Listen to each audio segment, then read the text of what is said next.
Con permiso, saludos amigos de este canal Tú Puedes. Hoy quiero compartirte dos versos que están en el Antiguo Testamento, en el libro de Josué, que hablan acerca de cómo Israel conquistó todas las cosas que fueron suyas.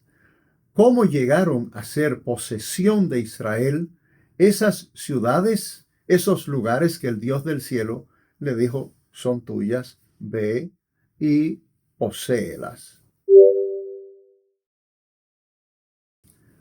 Entramos en el texto de Josué y vamos a ir al capítulo 11. Y en el capítulo 11 encontramos a partir del versículo 16 que dice: tomó pues Josué toda aquella tierra, las montañas, todo el Negev, toda la tierra de Gosén, los llanos del Arabá, las montañas de Israel y sus valles. Y dice el versículo 18, por mucho tiempo tuvo guerra Josué con estos reyes. No hubo ciudad que hiciese la paz con Israel. Y entonces dice, todo lo tomaron en guerra. Esa expresión del escritor de este libro nos da a entender claramente una cosa.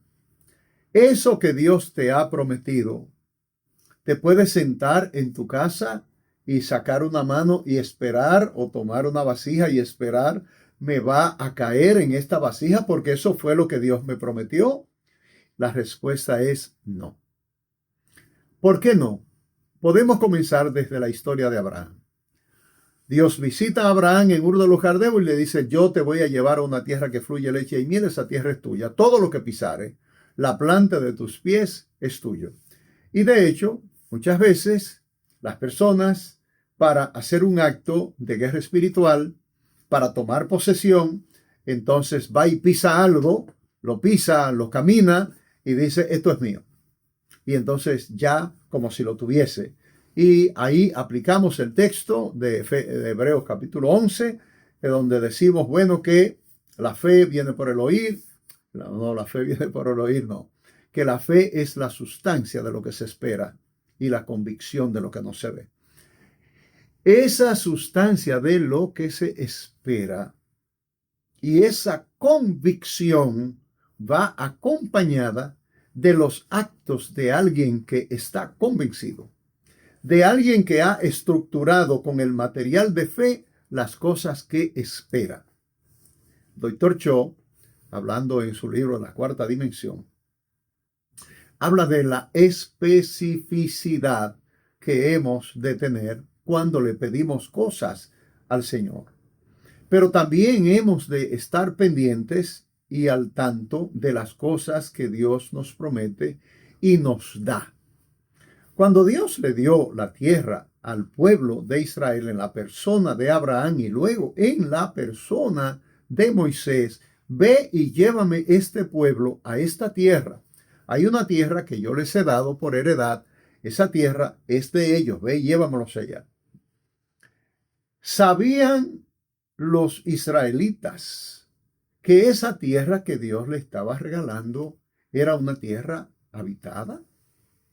Dice el texto, yo les entrego toda la tierra de los filisteos. Y yo le entrego la tierra de los amorreos. Y entonces el texto comienza a declarar los lugares que están bajo la posesión de otros. Les toca la tierra de los filisteos, de los jeruseos. Les toca la tierra de los gaseos, los asdodeos, ascaloneos, el geteo, el ecroneo. Es decir, aquí está Gaza, aquí está Asdod, aquí está Ecrón, aquí está Ascalón. Esas 5 ciudades de los filisteos están ahí. Pero también dice, yo les entrego la tierra de los giblitas, la tierra del Líbano. Y el Señor les da un territorio enorme que está todo ocupado. Parecería que Él es el dueño y que el dueño puede poner como patrimonio de quien Él quiera las porciones que le son suyas.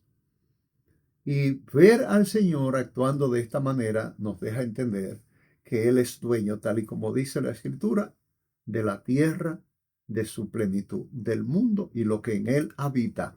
Y vamos más allá para decir que Él es el dueño del universo, que no se le resta nada en sus posesiones y Él puede darlas a quien Él quiere. Justamente después de haberle dado Moisés el paso a Josué a esta tierra, luego de que habían repartido ya una pequeña porción con dos tribus que se quedaron antes del Jordán, entonces el resto tuvo que ir tomando posesiones, digamos, los rubenitas, gaditas y la media tribu de Manasés que se quedaron del otro lado del Jordán, a las otras que pasaron, es decir, estamos hablando de 9 tribus, la mitad de una, a esas tierras había que repartirles, y dice el versículo 1 del capítulo 13, siendo Josué ya viejo, entrado en años, Jehová le dijo, tú eres ya viejo de edad avanzada, y queda aún mucha tierra por poseer. Es decir, Dios nos da primicias, nos da propiedades y nos da una pequeña porción, le llamo a eso una primicia, para entender que el resto viene. Pero por lo que vemos en el texto, eso tiene un proceso de conquista.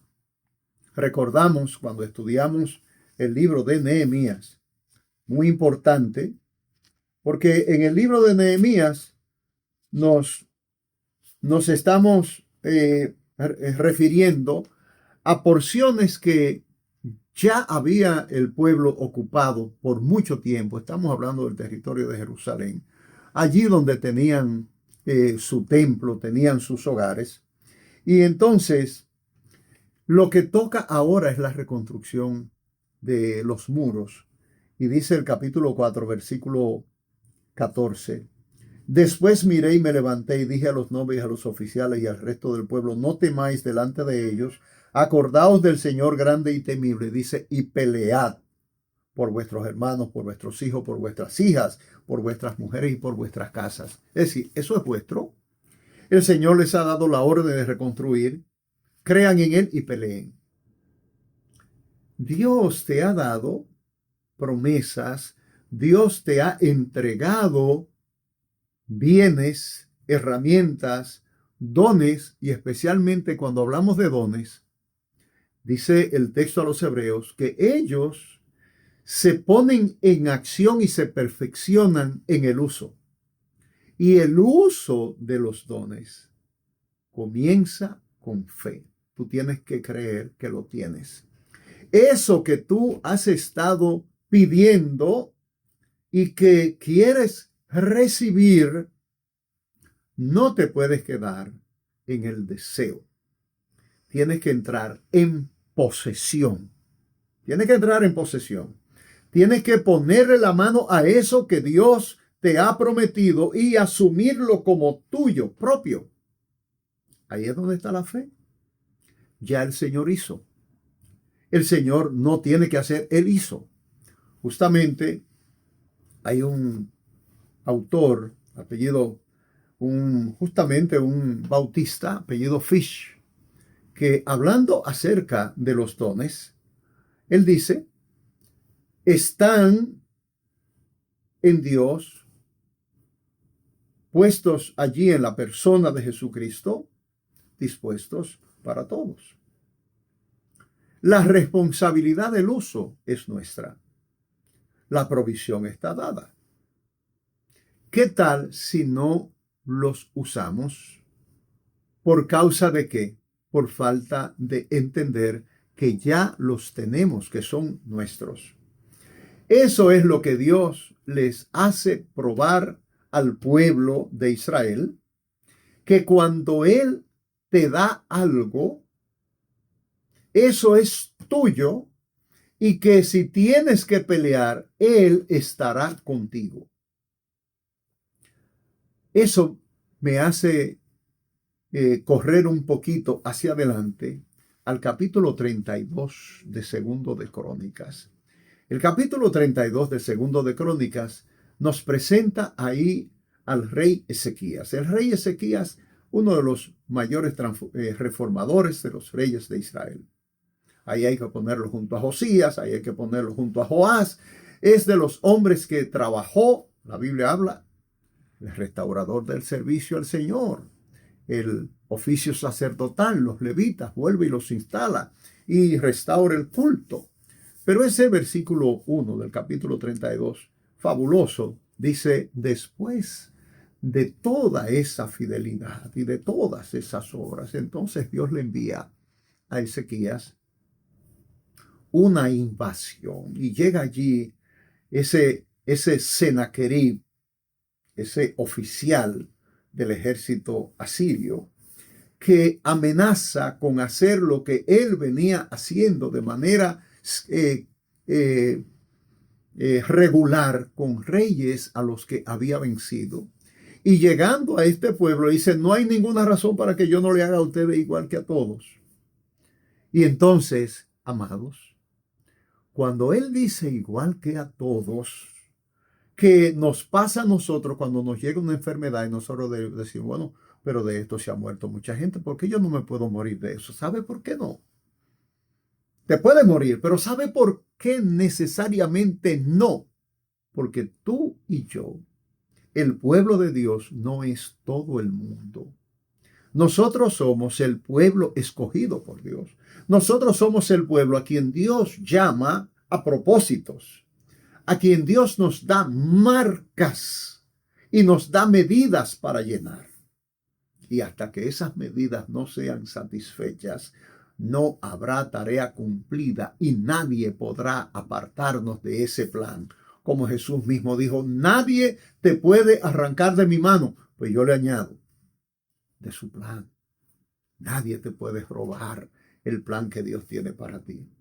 Entonces, así como el pueblo de Israel, todo lo conquistó en guerra.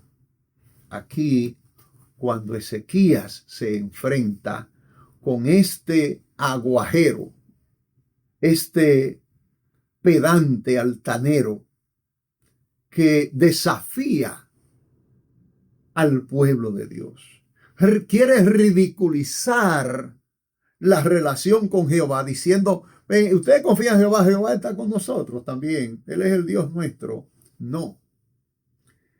Dios tiene un pueblo señalado y ahora nosotros podemos decir con qué tenemos marca de la sangre de Jesucristo y esa condición nos da ventaja extraordinaria. Y yo quiero terminar diciendo esas palabras que están aquí en el capítulo 32 y quiero leerlas tal y como están en el texto, porque son unas palabras que a mí me llenaron de entusiasmo, me llenaron de gozo, de esperanza, porque cuando estamos en procesos es bueno saber contra quién luchamos y con qué armas contamos. Y entonces el Señor trae una palabra a Ezequías, que en este momento de prueba tiene un pueblo atemorizado, como Goliat atemorizó al ejército de Israel. Y como muchas veces el enemigo tiene gente atemorizada, quizás tú estás atemorizado o estás atemorizada. Pero yo quiero darte esta palabra para que la pongas como estandarte delante de ti. Y es esta que dice, con ellos está el brazo de carne.